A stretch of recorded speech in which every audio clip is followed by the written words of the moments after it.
Shalom and welcome to 2 Minutes of Torah. This year is entitled Mesilat Yesharim,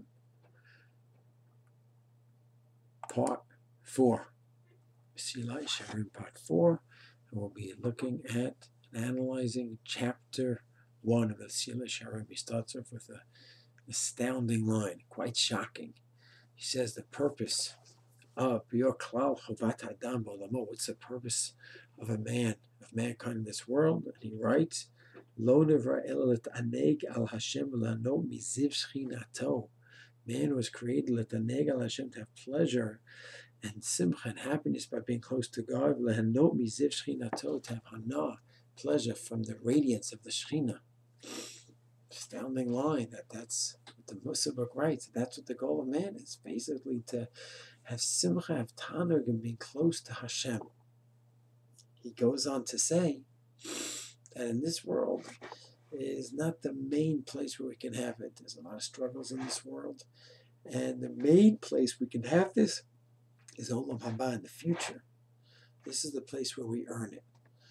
Doesn't necessarily mean that we cannot have that pleasure of spiritual perfection in this world. He's just saying that the main place is in Olam Haba.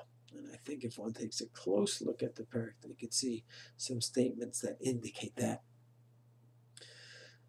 And he writes that a person whose goal is spiritual perfection doesn't look down on this world, doesn't look as abhorrent, disgusting. Christianity, a priest will look down on the sexual act, and look down on a certain extent on the physical world. We don't have that negative as towards the physical world, to the sexuality.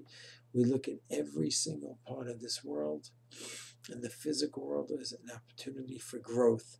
We take each part of our nature, each challenge that comes to us, and it's an opportunity for growth.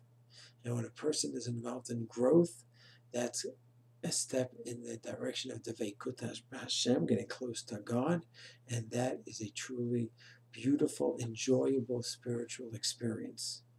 So therefore, the ultimate is in Olam Haba, when there's no longer the tension between the physical and the spiritual. In this world, there's tension. We're dealing with our anger and the jealousy and the physical desires, the strong base desires, and we're working through every step of the way. But if a person trains himself to love human spiritual growth and getting close to Hashem, then, as the Ramchal says, he's truly in a place of oneg, with aneg beziv hashchina, in Olam Haba for sure, but even in Olam Hazeh. He just needs training, needs a lot of work.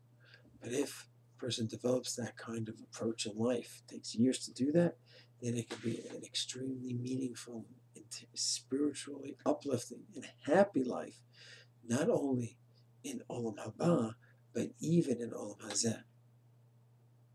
It's Hashem will elaborate next year on this concept.